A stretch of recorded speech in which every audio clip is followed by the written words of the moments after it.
Hey guys, and welcome back to Mad About Skin. If you're new to our channel, welcome. Here at Mad About Skin, we're passionate about helping you to get the most out of your skincare. If you haven't already, now is a great time to click the button below, subscribe, ring the bell so you don't miss any of our amazing content that we've got lined up. If you're one of our regular subscribers, thank you very much for your continued support. And in today's video, we're going to be doing a best and worst of the Ordinary. If you've been following this channel for a while, you'll know that quite often I will recommend Ordinary products as dupes for some other high-end products. As a company, I think they're fantastic about getting their price point right. The integrity of the products is really up there. Focusing on the active ingredients, most of their products really work and I think are a fantastic addition to the skincare routine. However, as with any brand, they have their best, their holy grail, there you have to go out and buy their product, and they have some less great products.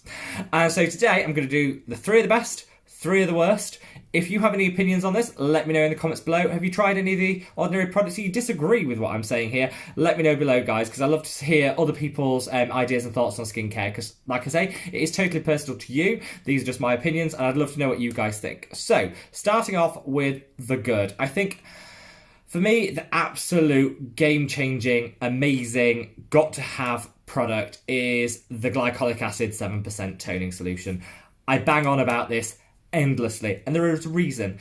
There are loads of exfoliants out there, chemical exfoliants out there. This, for me, is the best, the most transparent, and the most cost-effective. What I mean by that is transparent. You know exactly what you're going to get. The concentration is 7%. The pH is 3.6. You know what you're putting on your face, and I think this is so important. You get so many other brands. I did a review on the Pixie Glow Tonic, which is very similar to this. Leave a link up there. I don't know what the pH of that product is.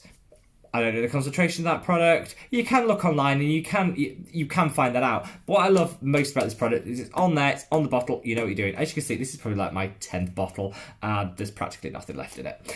It is a great product. I always recommend chemical exfoliant. Less harsh to the skin than a scrub. Really gets the layers of skin, dead skin off, and you can use this daily, and it doesn't cause me any irritation, any dryness, any peeling. I just think this is, to me, their star product. Second on the list of star products, and a very close second actually, is something else I've reviewed before. Again, I'll pop a link up there, which is the AHA 30 BHA 2 peeling solution. This is a more intense exfoliant than the toning solution. It is a BHA AHA combination exfoliant. Use it once a week and it really works. It just supercharges your exfoliation routine, to be honest. I don't think there's much more to say about it other than they are the first brand that I'm aware of that have done a combination AHA and BHA exfoliant, which is fantastic if you've got oily or combination skin at a price point which is super affordable. I mean, this in the UK is £6, so it's under $10 in the US, and I just think it's a star product that everybody should have and be using it once a week if they want that glowing skin and that extra level of exfoliation. Only downside is it's got colourant added. I don't really like that. I don't know what it's added, but doesn't take away from the fact it is a killer product. Third on the absolute love product is this, which is the 100% L-ascorbic acid powder, vitamin C powder. If you have been here from the beginning on this channel, you might have heard me talk about this in a quite negative way. I really didn't like this at first. I mean, it's powder, it's messy, you have to make it up yourself.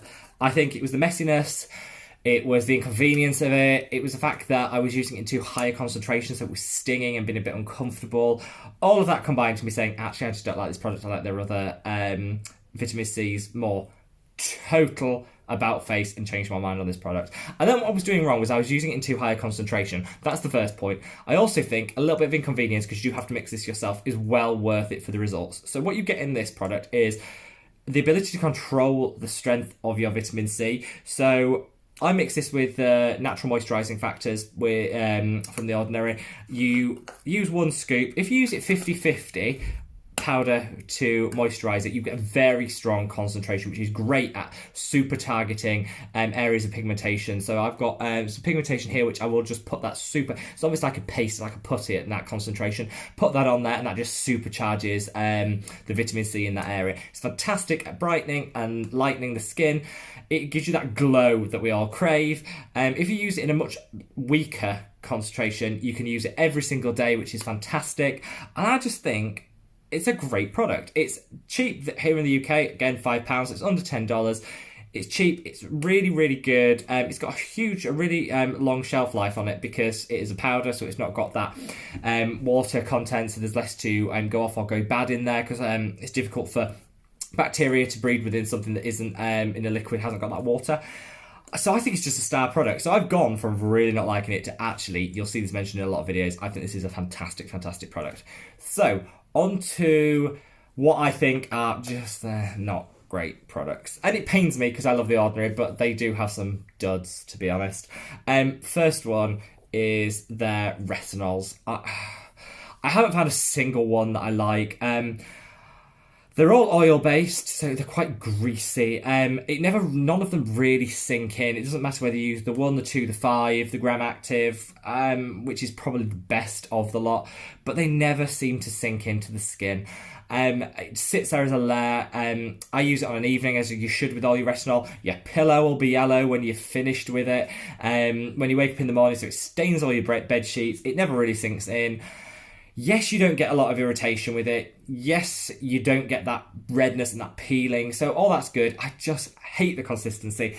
It doesn't work for me. I know quite a few friends as well that just say it doesn't work for them. I just think their whole retinol line is a bit of a dud, to be honest. If you want a good retinol, I use a Drunk Elephant. That's bougie as hell with the price. That's, really up there in price. So if you want something cheaper, the Rock do a fantastic retinol that's a little bit cheaper. The Inclis do a fantastic retinol, which here in the UK is £10, so $15, and that is a fantastic retinol. All of them sink into your skin. This, not good. Just not a fan. Second is a little bit controversial because everyone else seems to like it. But you know what? I'm going to speak as a find. I really, really, really don't like their hyaluronic acid. I love hyaluronic acid, don't get me wrong. I really like it in things, in a moisturiser. I really like it in a product. I think on this product, it's cheap, so that's a positive, but it just doesn't layer. So you put the Ordinary hyaluronic acid on, it never, ever properly sinks into your skin. It sits there as a film, so you can't put anything on top. It makes your makeup peel if you're putting any makeup on top of it. If you're putting a serum or a moisturiser on top, it flakes, it peels. I just never have managed to get it to work. It doesn't matter where you use it in your routine, it just doesn't work. I think the only time you can actually use it is if you want that added of moisturization. If your skin is just craving moisture and you can literally slather it on, leave it on, and then stick a moisturizer and go to bed, and you don't really care if it's peeling a little bit, that's probably the only time I'd use it. I'm just really not a fan. And I think hyaluronic acid is such a basic product, such a basic ingredient. You can find it in loads of drugstore skincare routines. I don't think you need. I'm not sold for the price point. I just don't like the consistency. I don't like the texture. I'd stay away from that.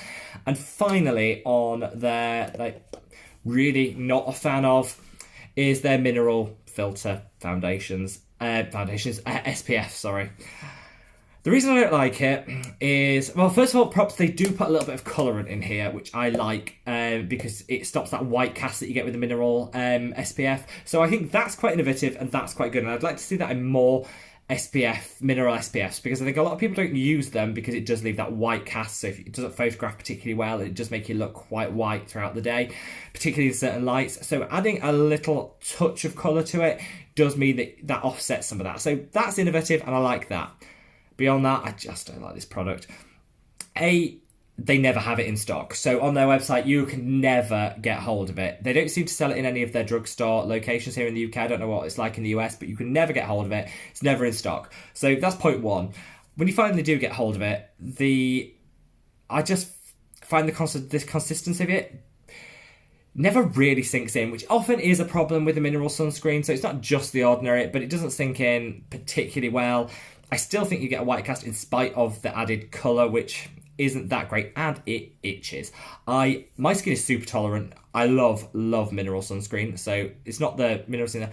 This just itches, and it's a really enduring and pleasant itch. I whether it's just my skin, I've tried it on a couple of friends and they said it's made them want to scratch, and it's just not sat particularly comfortably on the skin. I just don't seem to be able to get it to work. And I'm not willing, for the price point, which is cheap, again, it's the Ordinary, so it's a good price point, I'm just not willing to put up with that much discomfort, and I just don't think it's worth it. If you want one, and you want a really, really, really good SPF, mineral SPF, that doesn't leave a white cast, and I think is fantastic, Ren do a fantastic SPF 30. Go for that. It is more expensive, it's Ren, it's going to be more expensive than the Ordinary, but it actually works, it doesn't irritate your skin, and is a really, really good mineral sunscreen. I would just give this a miss. So there you are, guys. The top and the bottoms of the Ordinary. Like I say, all brands have good and all brands have bad. I think overall, all of it is cheap. So the good thing I say about the Ordinary is because it is all such a reasonable price point, you could try all the products, and if you don't like some, do you know what? I tried all their retinols. I didn't like any of them, but it's probably only cost me £20, less than $30 overall, so I've not actually lost that much money. So I think that's the beauty of the range, is you can work out what you do and don't like. I think overall they have more good products than they do bad, but I think their exfoliators are fantastic. I haven't even mentioned things like the lactic acid, which is fantastic, the alpha lipoic acid, which is amazing. Those exfoliators and brighteners are fantastic. Their vitamin C's are all amazing. Their retinols are just awful. Stay away from the sunscreens. The hyaluronic acid just wasn't for me. So there you are, guys. I'd love to know what you think. So sound off in the comments below. Which Ordinary products did you love? Which do you avoid? Do you have any other dupes? Because I think the real thing that I miss when I don't recommend the Ordinary is that cheap and accessible price point. It's not there in a lot of brands. So if you've got any other dupes and things I don't like, let me know. Give this a thumbs up, guys. Really helps our channel to grow. And I'll see you in the next video. Take care. Bye.